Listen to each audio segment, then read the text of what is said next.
welcome, ladies.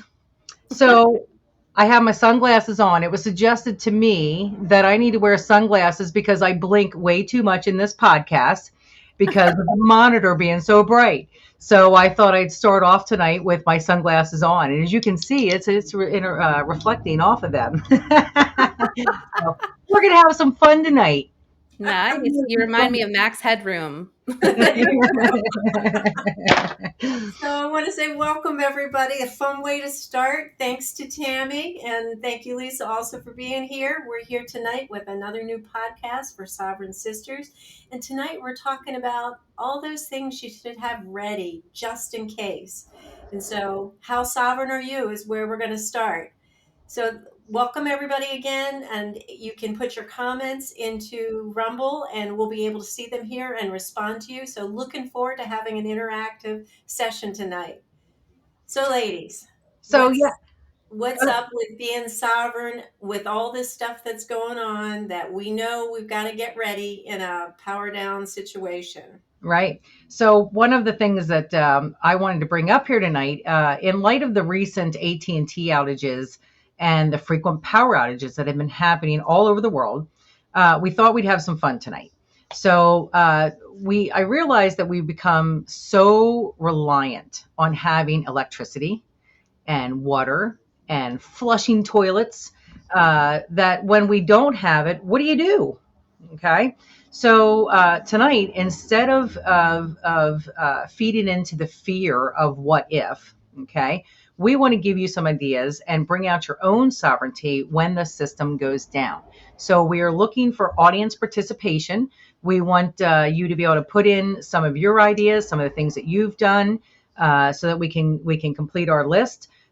We do have a checklist we're going to kind of go through. And I believe, Angela, you had something that you can send out to people if they wanted to actually download the checklist and have it there, and they can check off what they've actually have done in the past. But first, Lisa actually had her own experience last week. So I was going to let Lisa share her little experience.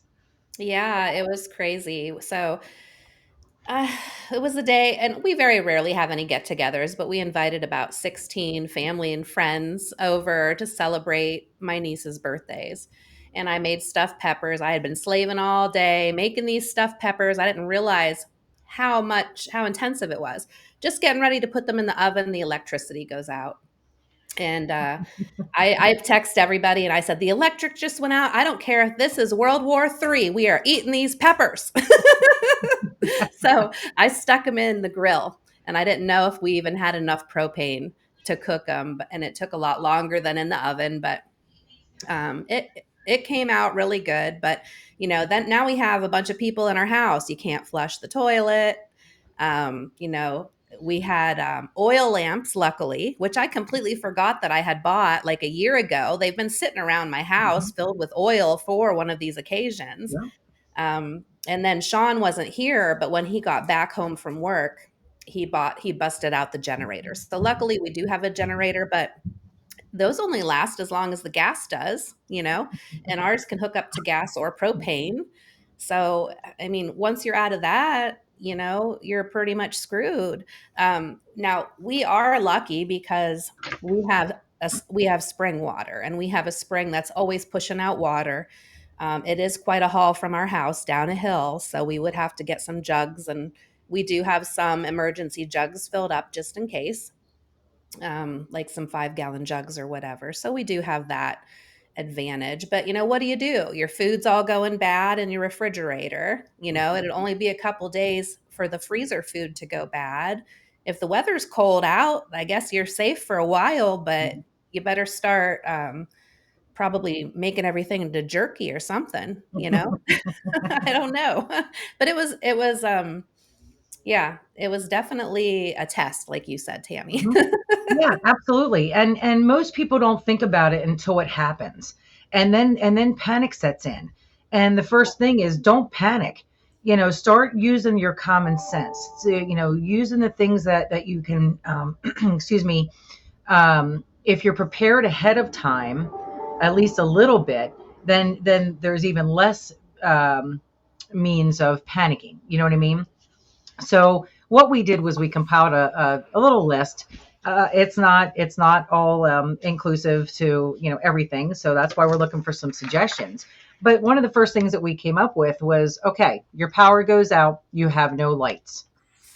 What do you have in your house that you can use to create some lighting? Okay. So one of the things that we came up, and you both can chime in at any time here. We came up with candles. Do you have candles in your house? Okay. Candles make great lighting. I gave Lisa an A+ for having oil lamps in the house. She got an A+ on that one. Because what we did was a couple years ago, or about a year ago, I guess, we actually bought oil lamps as well, and we have them in our living room. They're ready to go, just in case the lights go out. We can pop those on. If you have solar power, we've been kind of doing solar power lights lately, and we bought a new pack recently, just in case he wants to hang them up in our living room. But in case the lights go out, then the solar comes on, right? So solar lights, generators. You talked about generator. You should have a generator. Hopefully, even if it's a small generator, just something to power some lights, things like that. And they do Um, have solar Tammy, powered generators. yeah, yes, so on that, I was going to mention a solar power generator because we didn't want to go for the one that we needed fuel for because that could be an issue. But we had already come up with a plan. How would we keep the most important um, appliances running? And we figured with the solar power, we could run it, into the house, have the, because it gives you a little solar panel and run it into the house to run the refrigerator and one to run the freezer. So you'd have those two things to do. right.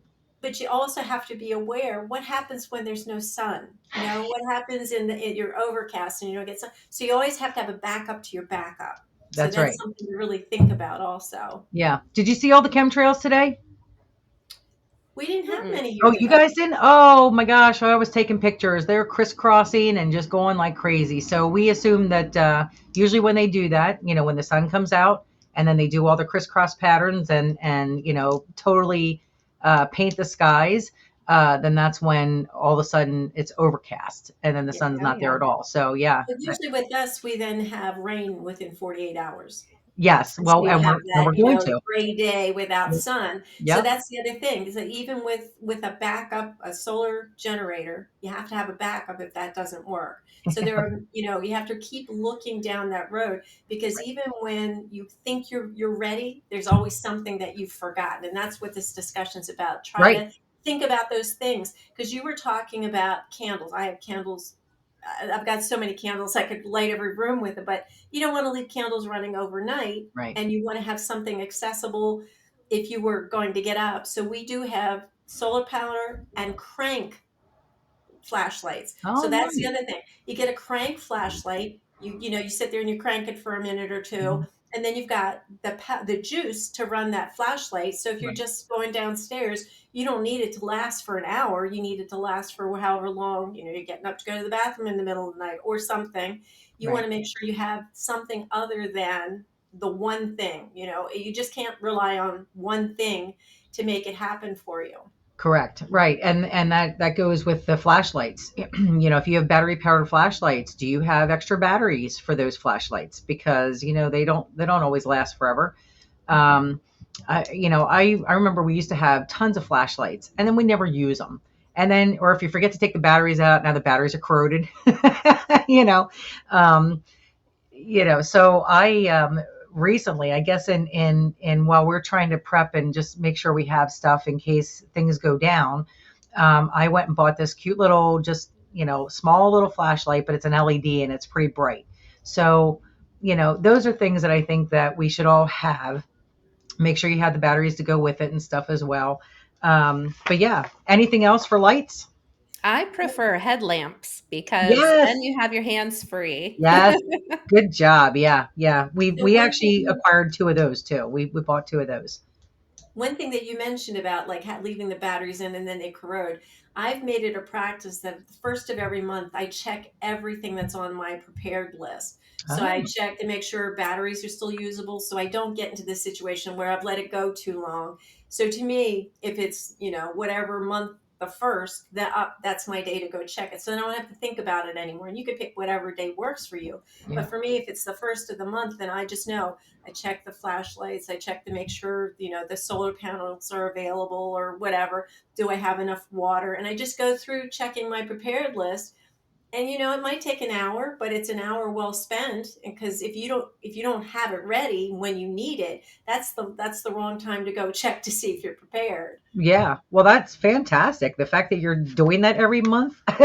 Usually I know for me, I'll speak for myself. Like when shit hits the fan, it's like, oh, I better go see if that flashlight works. I'm not quite that prepared. Yeah. Well, we've gotten in that habit because, Lisa, we go to the spring to gather water, but it's not in our yard. So, congrats to you, Lisa. That's Yeah. awesome. Hmm. It's close. It's several miles away, but we still have to be prepared. So we've got containers that we lug out there and fill them up and bring them back. But we always make sure we have like 50 gallons of water available. In addition to that, we also make sure that every month that do we have everything we need. And literally once a month is not that hard. If you spend an hour once a month being prepared, making sure you are ready for that whatever's coming, it'll be just become a habit. It won't seem that tedious. Right. No, you're absolutely right. Well, we'll touch a little bit more on water here in a little bit. Uh, Cooking. So again, with your experience that you had last week, Lisa, cooking. What do Yeah. you all have for cooking? Well, we were lucky to have a grill outside with some propane in it, but we also heat with a pellet stove right now. But we kept the wood stove as well because as soon as the electric goes out, the blower for the pellet stove goes out, and so does the pellet stove. Ah, So we have the backup wood stove, and you can always cook on that too. yeah. No, that's exactly right. Lisa or Angela, did you have? Yeah, we have like a camp stove. We Mhm. have cans of propane to go with it, so Yeah. it's not reliant on a large quantity of propane. We can switch out the smaller cans for it. Also, we have a wood fireplace. If push comes to shove, I'll cook in a wood fireplace if I need to. Yep. I've never done it before, but I'm certain it's not that difficult. And we can take the grill outside. Ours is a little different. We don't, it's smaller, so you're not going to get a lot of food on it, but it's enough just to sustain. That's the thing. This is just for an emergency. It's not Right. for, long term. So I think enough for the number of people in your house that you can easily cook for. I think that's the best solution. Yeah. Right. So now we don't have a fireplace and we don't have like a pellet stove or a wood stove in the house. So for us, what we did was we bought a three port gas burner for outdoors that you can hook up to propane, and so we can cook off of that. We have our grill. Um, those are the two big things that. Oh, and the other one is campfire. So we have a fire pit. Yep. So if you're really out of luck, build a campfire Yeah. and you can cook over that Forgot as about the well. fire pit. We do have that, and we've actually cooked on that before just to test it out. We Yep. took the grill off of the grill, the metal grid, and put it Yep. over top just to cook on that, and that Yeah. worked really well. Yeah. And then, One who doesn't like having a campfire anyway? One thing that I started doing, like a year or so ago, our laundry is in the bathroom. So anytime I have an empty toilet paper roll, I start stuffing it with a dryer lint for fire starters. Oh, that's fantastic. Another Yeah. A plus. Oh, thanks. That's awesome. Toilet paper with lint. Yeah, That is, just the empty rolls. yeah, Yeah. yeah, yeah, yeah. Oh, that's awesome. I We like take anything left over. We try to recycle as much as we can. So we'll take anything that's not going to create noxious fumes and use them for the fire pit.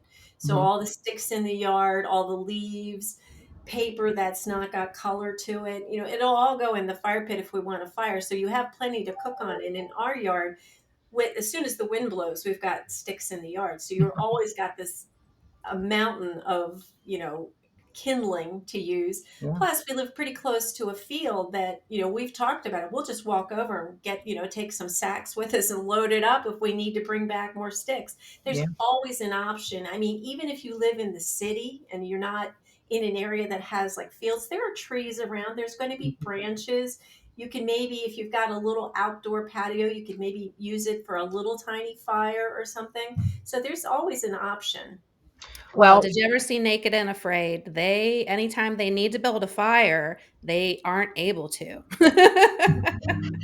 Well, So that's a concern too. How are you going to build the fire if you don't have matches or if you Well, don't that's have the thing. fire Plan in starters? advance. Yep. I was Yeah. just going to Make sure say. that your matches and if you're using lighters, keep them in a container. And I wouldn't just use Ziploc bags, because if it rains, sometimes water can get into that. I'd used Mhm. a container that you can snap shut, something Mhm. like I don't want to use a product name, but like a sealed container that you can, snap the plastic lid down, and then they'll stay dry. And so if you need a match, you've got a dry one. That's the Yeah. thing. And you can collect those things. I mean, restaurants still have match books in them. You just take them home and have a selection, or just go out and buy the matchsticks, the hard matchsticks, and keep them, because they're very reliable for starting a fire. Yeah. So that also plays in a little bit to heating and cooling. So same kind of concepts. You can use, well, I guess let me back up. We need to make sure we have an extra couple tanks of gas, and a couple tanks of propane. I went out and made sure we had two full propane tanks in case we need it for whatever. We made sure that we always have our 5-gallon jugs worth of gas in there, in case we need it for either vehicles or for generators or whatever the case may be. So, having that stuff available or having that already prepared and ready to go is helpful. Well, also for heating, if you don't have the ability to use something that runs on gas or propane or something, if you've got like a fireplace that you can use, obviously you don't want one that has an electric start, but like a wood fireplace, Mhm. what we would do is close off the room so that one room gets heated. And Right. so you stay in that room, and that's where you keep the warmth. And Right. if nothing else, you just survive through whatever you need to survive, especially if it's wintertime. Make sure you have plenty of blankets available, or Mhm. even get emergency blankets, those Yep. fire blankets. They'll Mhm. hold heat really Yeah. well. So all those things are necessary to have on hand, even if you never use them. If you just have them, it's Mhm. going to give you peace of mind. Yeah. Yeah. Absolutely. Well, there's also one thing that I just learned recently. I thought it was pretty cool. Was that pine tar makes a really good fire starter. So you Mm. cut a branch right off of the pine tree, right at the base between the tree trunk and right at the base there of the stick, and then you kind of fray it a little bit, and you just light the end of it, and you have a torch that stays lit for about an hour or so. So that's something good to know. I know we Yeah. have quite a few pine trees around, so. And That's there's awesome. all sorts of alternative ways of heating, small ways. Like you can take a muffin tin and just put tea candles in it. Those little tea lights, and Mhm. put a pot on top of that, and you can boil water. You're not going to be able to probably going to cook a whole meal, but it might give you, something to make coffee or tea to get started on the day. And there's just, I mean, there are tons of videos and self-help things out there on the web that if you just start searching, and something might strike you as that works for me, because not everything works for everybody, Right. but that's what works for you, then I'd say go down the path. I was at this store the other day. I saw this big can of Crisco, which I haven't seen in eons because I don't buy Crisco, Right. except I use it to make emergency candles. Yes. So Yeah. I thought I should get this Yeah. big thing of Crisco. Yeah. My husband looks at me and goes, "Do we need any more?" And I'm like, "Okay, So you can maybe overdo prepping in the sense that you have so much stuff that you can't use it. But it really, all that stuff is just there. Just Mhm. start searching for it, how to make candles using Crisco, or how to, light things using, whatever you have available. That's going to get you started down the right path. Just stick a wick in the Crisco can and light it. That's all it's good for anyway. Pretty much. Actually, you can use it to grease your sliding glass doors. Ah, there we go. Okay, yes. Just don't eat it. Don't consume it, please. Don't consume it. Kerosene heaters. So again, since we don't have a fireplace, we do have electric cabinet heaters that we can hook a generator up to and at least fire that up, and then just kind of enclose us into a room, to keep the heat. But we did get an old kerosene heater just in case. But now what I don't have is the kerosene to go with it. So that's something that's on my list, on my to-do list, is go get some kerosene so that we have that available as well. Well, also too, you have to make sure that you're storing the gasoline and the kerosene properly, because you have to, I don't know what it is, you put into it as well to make it more stable so it stays longer, or, I don't know. You also have to have it vented correctly. So, it's not something you want to store in the house. It's Correct. something you probably want to store in an outdoor shed or something. But, before you do anything, look with what the safety requirements are for it. That's really important, especially in this kind of scenario. You don't want to be caught in a, grid down scenario where we have no electricity, and then all of a sudden you've got to do something and you don't know what the next step is. Right. Plan ahead, make sure you know the steps to do the next thing. And I know we're throwing a lot of stuff out there, but these are all to give you ideas, and hopefully something will click and say, oh yeah, I need to go do that. Right. Yeah. We have a 55-gallon drum with a pump on it and a hose. So it's like a crank pump and a hose, so we can, but we don't have gas in it right now. We need to fill it up. Another A+, Lisa. I'm telling you, you're empty, like though. It's empty. All right. So let's see. All right. This is a fun one. Bathroom and showers. Lisa knows where we're going with this one. Oh yeah. Or Angela knows where we're going with this one. Actually, I think Angela definitely knows. So, obviously this comes into play with water. Again, making sure that you have water so that you can at least clean yourself up, brush your teeth, do what you need to do. It is amazing when you have no electricity and no water. How many times do you run over to the sink to go wash your hands? It's like, oh crap. And you have no water. Yep.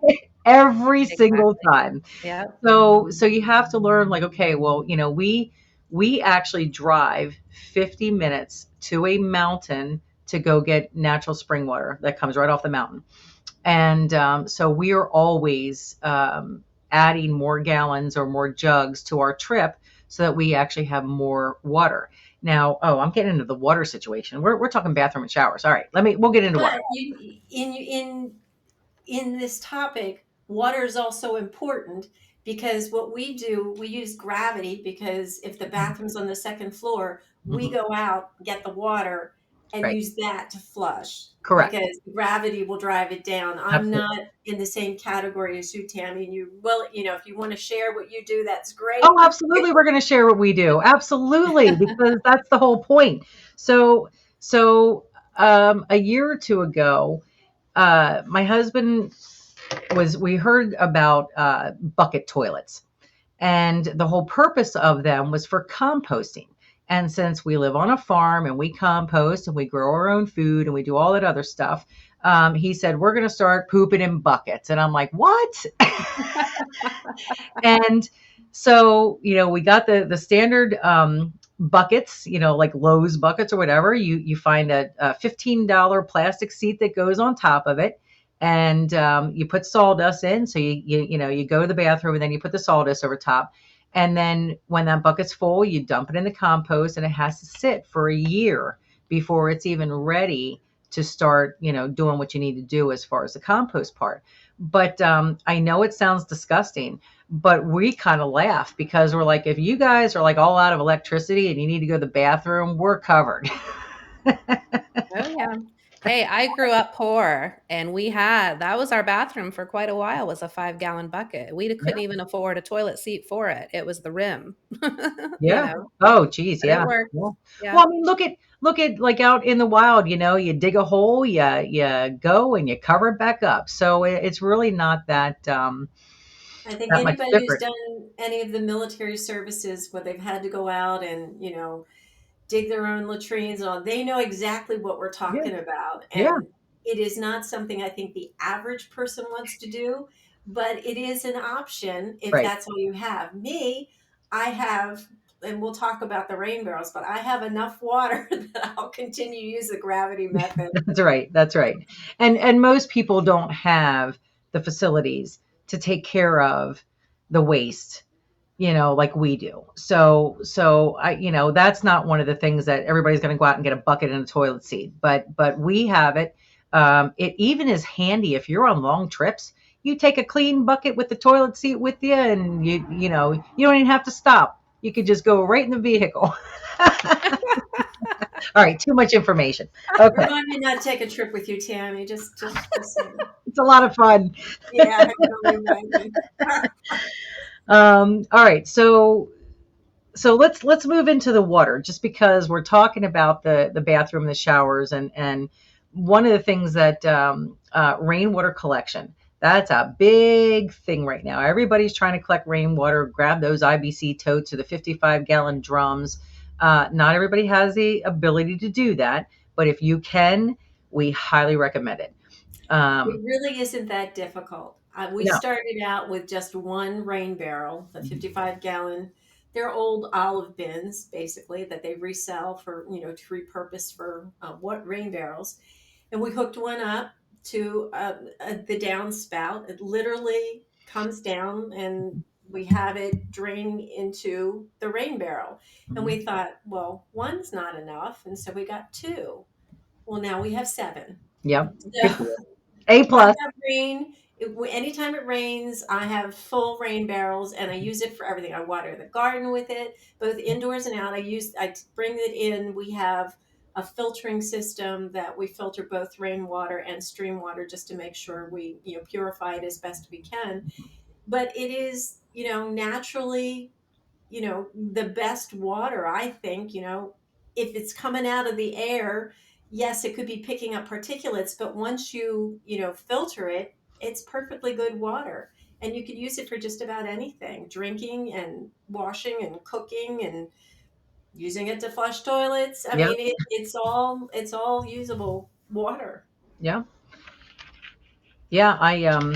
Uh, we started collecting IBC totes and collecting rainwater again to be able to help water the garden. One of our gardens is actually across our street, so we have no water source over there. So this makes it easier for Bruce to water the garden, but we can use it in a pinch. Now the problem we were going to try this year. The biggest problem is keeping the IBC totes full over the winter. They will freeze. So we had to drain the water over the winter, which is a problem because if we have any kind of a problem, then we have no water. So we bought some of those electric heater things that you put into the water to keep it from freezing, but we didn't actually use them.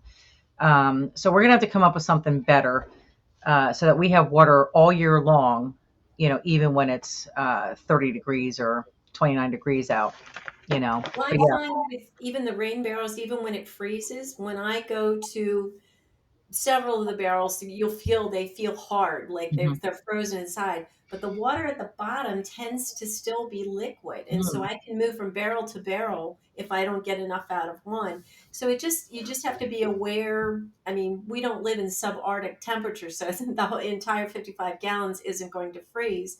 You can probably find something usable, but it's all about experimenting with it before you right. absolutely need it.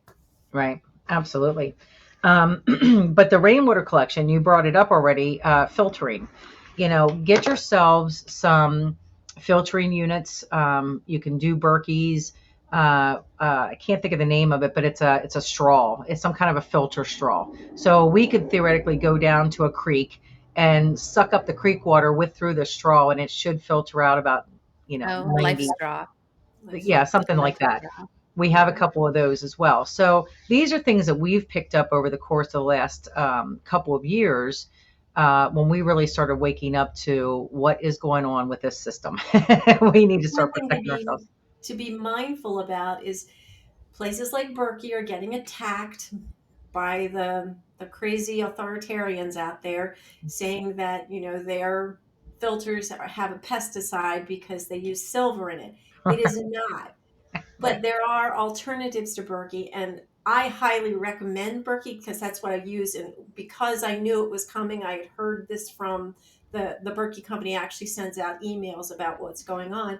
I think I've got 6 extra filters Oh, just in case, because now you can't find them. But there are also other competitors that fit the Berkey that mhm. you don't have to search everywhere for. And Berkey also gives you a solution on their site. But the thing about it is, you don't have to go spend hundreds of dollars just to make these things. If you get the filters, wherever you get them from, you can just make your own. Just use 5-gallon buckets. I mean, that's what we did. You get just like the buckets that you use for other things, you can use them for filtration. You put the filters into them and you stack them, one bucket on top of the other, and it drains through because it's gravity fed. And then you have a spigot on the bottom bucket. It's exactly like a Berkey, except it's not beautiful stainless steel. It's, a plastic container. And you try to buy the best one you can that, doesn't have a lot of BPAs or anything in it. But the point of the matter is, you don't have to go spend a lot of money. You just have to be able to think a little creatively. Mhm. And you can find, again, directions anywhere on the internet. Just search it. Somebody's already got a video made to show you how to make this, homemade Berkey system. So it's not difficult. It's just a little bit of your time and a little planning in advance. Yeah. And I highly recommend, if you can find a natural spring where you can just get water 24/7, go find it. We would have had no idea that this spring even existed, but our daughter actually told us about it. And excuse me, and we literally drive 50 minutes one way to go get water. Well, there's actually a website called I just, findaspring.com.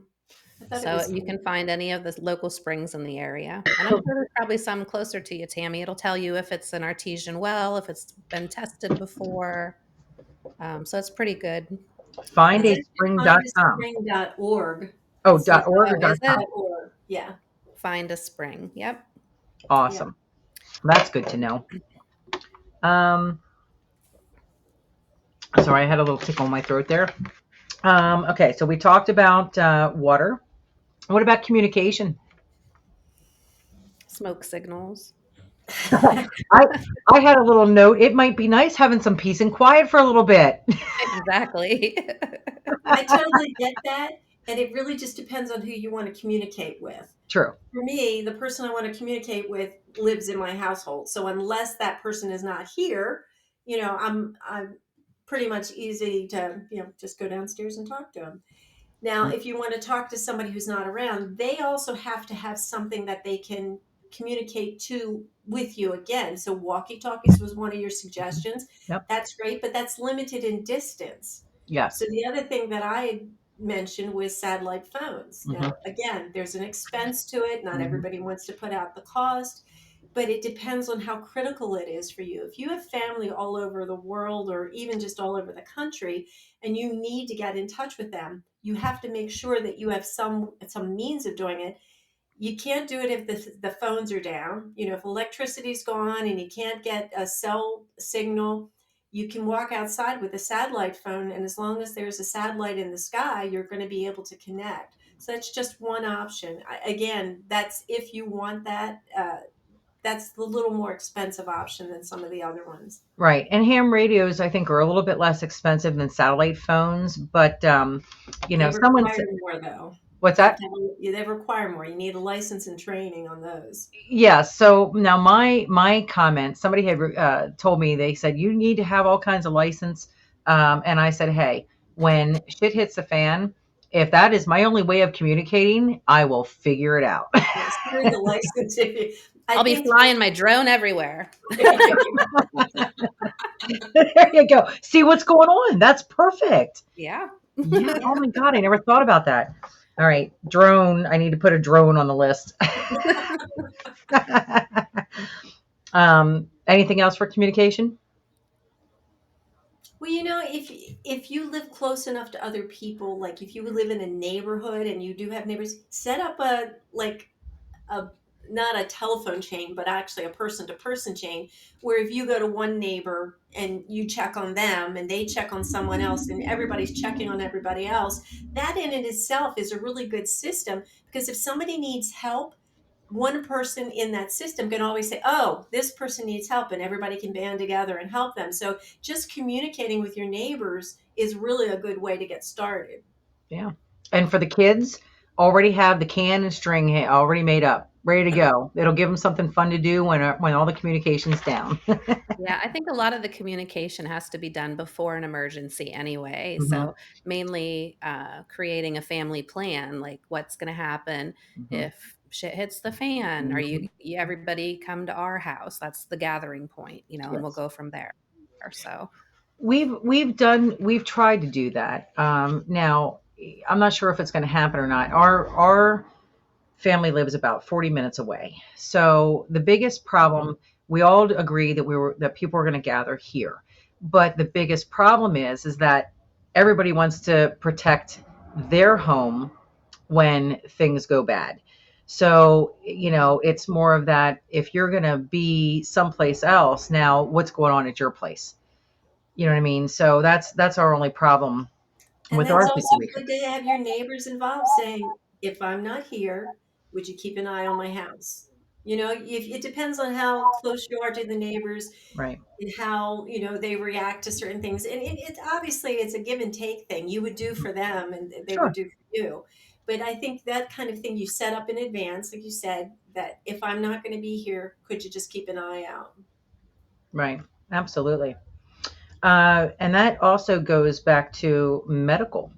If there's no phones and you can't call 911 and you have an emergency, now what do you do?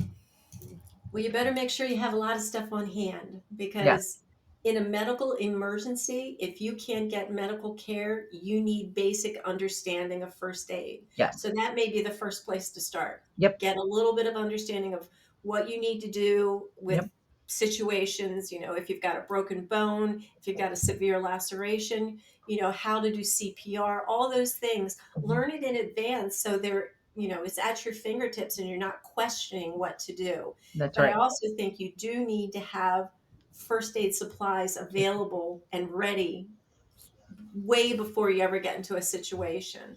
Absolutely. Absolutely. That was one of the things on my list is first aid supplies. Have your first aid kits available. Know where things are at. If you have holistic or homeopathic remedies, if you understand how to do that, they can help you in a real pinch.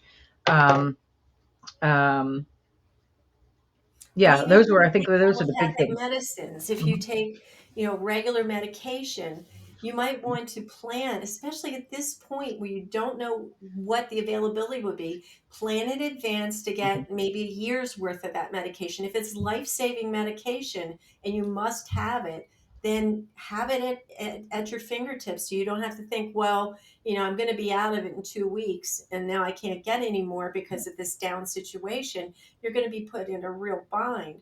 So plan in advance, get something, if you've got a cash pay, it's better than not getting it at all. A lot of people say, well, my insurance will only pay for 30 days. Well, Right. cash pay usually always works if you go in and, get whatever you need. If your doctor is understanding that you're getting something for long term, more than likely they'll help you, get you to get a prescription or whatever you need. But just plan in advance so you have what you need and you never run out during the critical time. Yeah, and something I saw pop up after that whole AT&T outage, something came across my screen at some point that thousands of people were not able to get their prescriptions while that whole thing was down. So, it really made me think, okay, wait a minute, we got to keep in mind the people that are on medications. You need to make sure you have whatever you need, or find a holistic alternative that will help And as I well. think if you don't have the medication, you will quickly find out that you have to learn something more holistic about, treating yourself. Yeah, I mean, simple things like if you don't have an antibiotic, hopefully you've already prepared something like we talked about, I think in our second podcast about natural healing solutions. you know, Oregano, olive oil, let it sit for 6 weeks. You're going to have your own powerful antibiotic just in case you can't get one, you have it. That's the kind of thing you should always have on the shelf and prepared rather than wait to the last minute and then you say, well, I've got to wait 6 weeks for this thing to really set. No, do it now before you need it. That's what's right, the important part. right.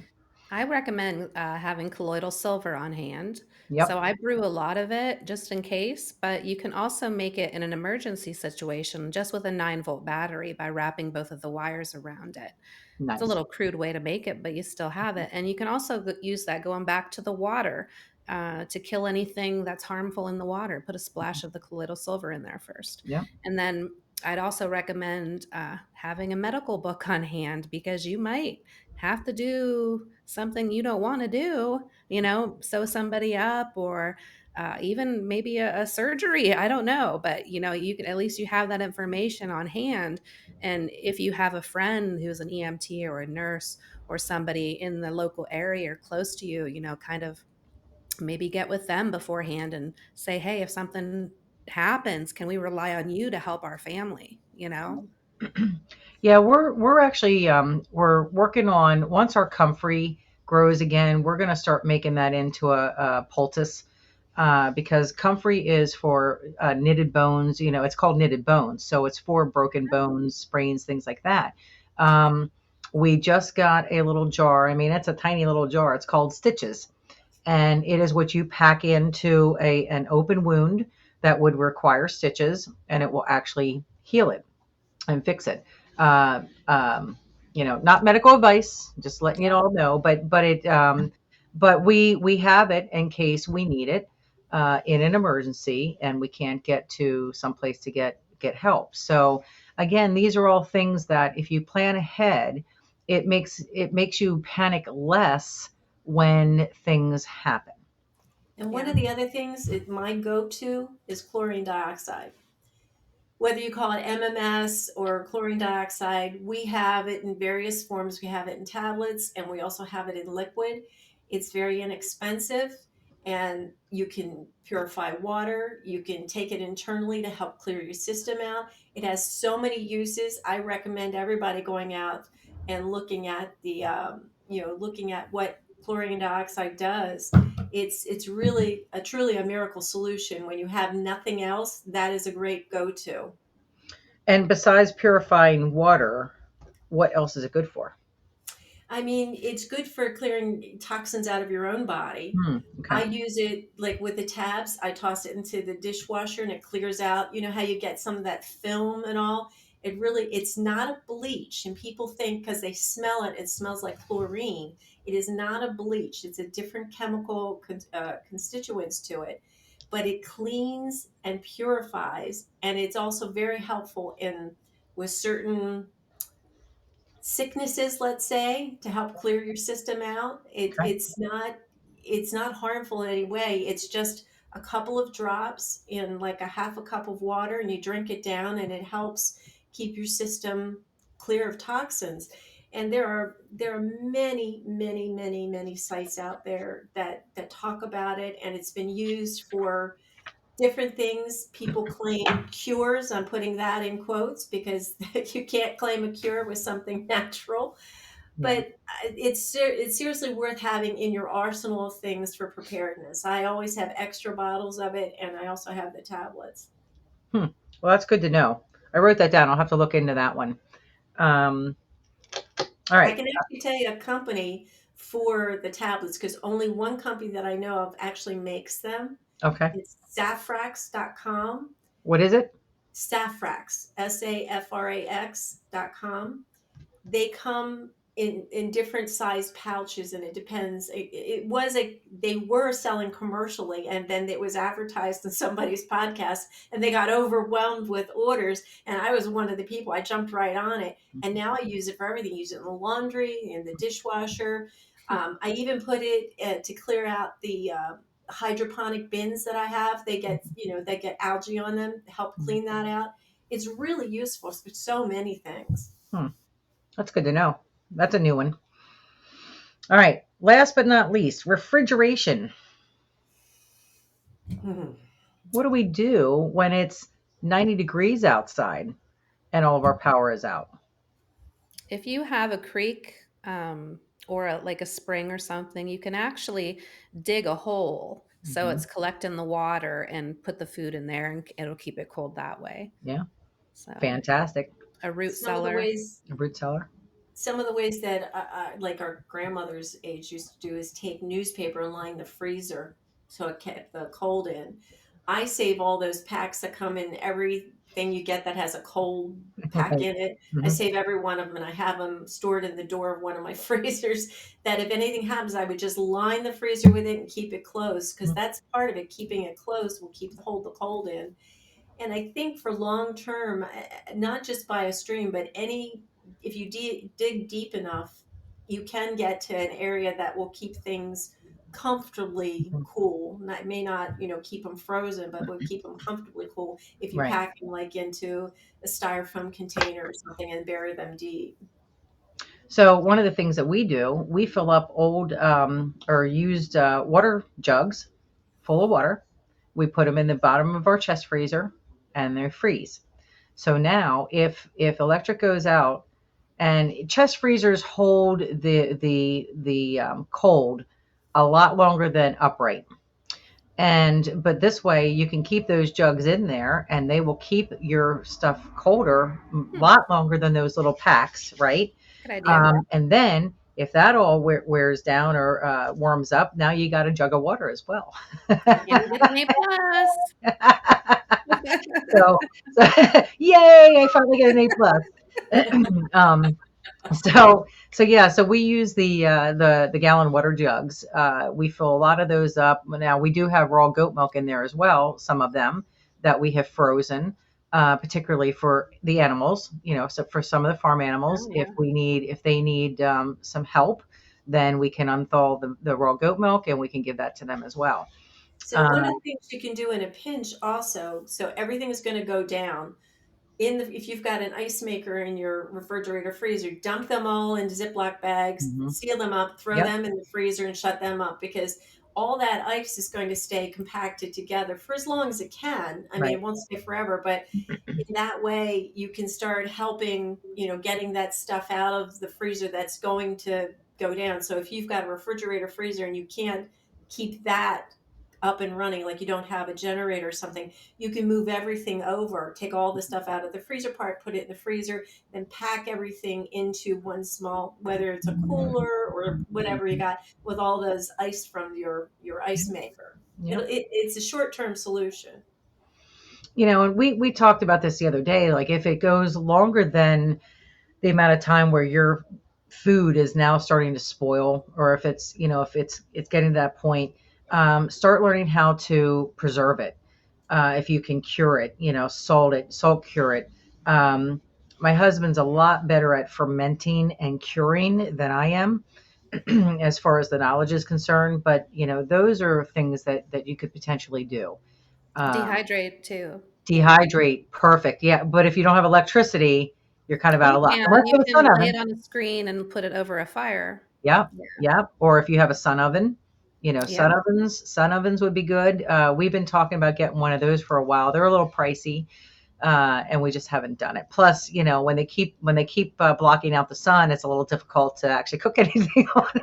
Exactly. Plus, if you plan in advance, if you can stuff, if you've already got it Yes. canned, Mhm. then all you need is a source to reheat. You Yep. can do the, Absolutely. flame over something. Yep. And it's just, again, it's all about being prepared. It's Mhm. not about what do I do at the last minute. At the last minute, you're already prepared, so you do the stuff you've prepared for. Right. Which Well, is food. Oh, sorry. Go ahead, no, Lisa. Well, I was just going to say one of the things I did last year was because I have a lot of eggs from my chickens. And so I learned how to water glass, Yes. and just it preserves them for years. Yep. And they're still in the jars. I have Yep. huge jars filled with fresh eggs. And Yep. everybody that has tried them, they always say that it's just like eating the egg fresh, you know? Yeah, we haven't actually tried that. Our daughter did, but we haven't actually done it. I don't know, just the it's the thought process. I was like, oh, gross. Yeah. But yeah, I imagine. But yeah, if you can learn how to can, if you can learn how to preserve some of your food, curing your food, fermenting your food, these are things that we really started being a little bit better about last year. This year we are going to be stellar with it. We're going to make sure we're canning everything, preserving everything. We have fermented foods. I have not gotten into canned meats yet because the thought of that just kind of, I don't know, grosses me out. But I think it works well if you're doing it right. Oh gosh, I canned deer grew meat up is so on good. canned venison. My dad would hunt when because he started out as a carpenter and didn't have work in the winter, so he would hunt for food, which I'm certain is not something he was pleased about. But we would then have a deer that Mhm. my mom canned all that, and so I'm used to having meat out of a jar for a meal. To Yeah. me, it seems pretty normal, and I know for some people it would be a stretch. But when you're hungry, Mhm. believe me, you will be glad you have it. Yeah, absolutely. Oh my No, goodness. Canned venison is amazing. It is. But you can, so ideally, what it would be, it's costly to get started on, but freeze drying. Mhm. But ideally, I mean, it's going to dehydrate your food, and you can have, if you have to bug out, you can carry way more things with Right, you, right. you know? Yeah, you're Bug right out about is that. one of those things we should talk about too. Definitely, Is freeze drying? bug out. She was Oh, just bug out. mentioning bugging out. Yeah. Yeah, yeah. A little difficult to do on a farm. Not Yeah. really, because if you bug out means that you have to leave the area that you're in for whatever reason. Maybe it's unsafe. So you just have to have the location that you're going to. Maybe it's the other folks that are coming to your location. They actually need the bug out bags. But Right. I think that's what's really, something you absolutely have. Like most pregnant women always have their go bags. They know that it's coming up and they've got it all planned what to take to the hospital. Well, this is the same thing, Mhm. except you're planning for a somewhat extended stay somewhere other than your home. So you need to make sure you have all the stuff that you need to sustain life, not just clothes, but you need to have, you need to pack food, water, and all the other things we talked about, whether or not, you need flashlights or some other means to cook if you're not able to go to someone's house, like you're going to go camp in the woods or something. You need to think about all these things and have it available, that you create a bug out bag with those things in it. So when it's time, like everybody said, when the shit hits the fan Mhm. and you got to go, you grab your bug out bag and off you Yeah. go. Yeah, Last because time I had a sometimes, bug out bag was Y2K. oh.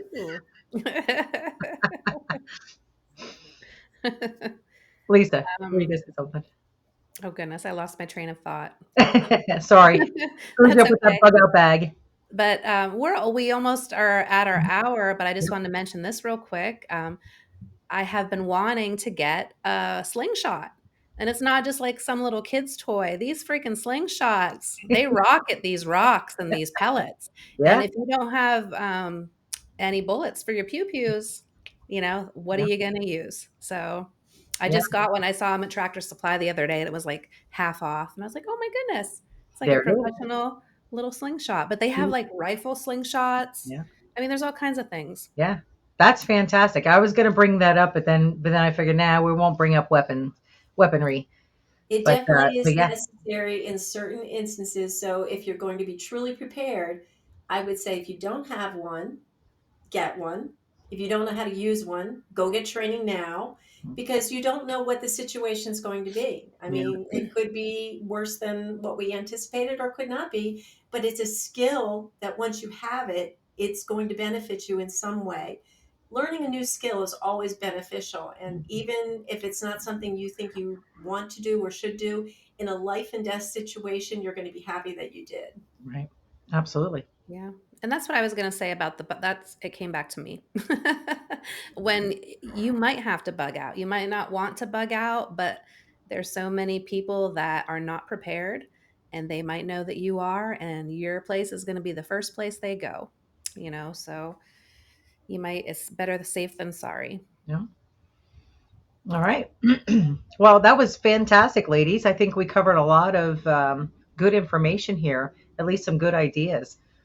And it's Yeah. always nice to bounce other ideas off of each other, because you can't know everything, right? Right. Yeah. So, just so everybody knows, the checklist that we made is going to be available to you. I'll put a link in with the show so you can go and click it. It's really simple. It's a bit.ly link, a bit.ly/SSP checklist.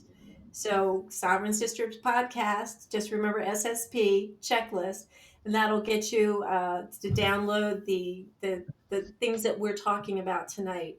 What is it that I need to start thinking about to be Mhm. prepared? And again, it's not a comprehensive list. That's why we talked about it. Maybe you want to go back and listen to the podcast again and pick up some more ideas, or maybe you have ideas, Mhm. and feel free to email us and we'll look at them and maybe include them in a future podcast. Yeah. All right. Thank you, ladies. Thanks, everybody. So Have a good thanks See you night. next everybody week. for coming. Appreciate it.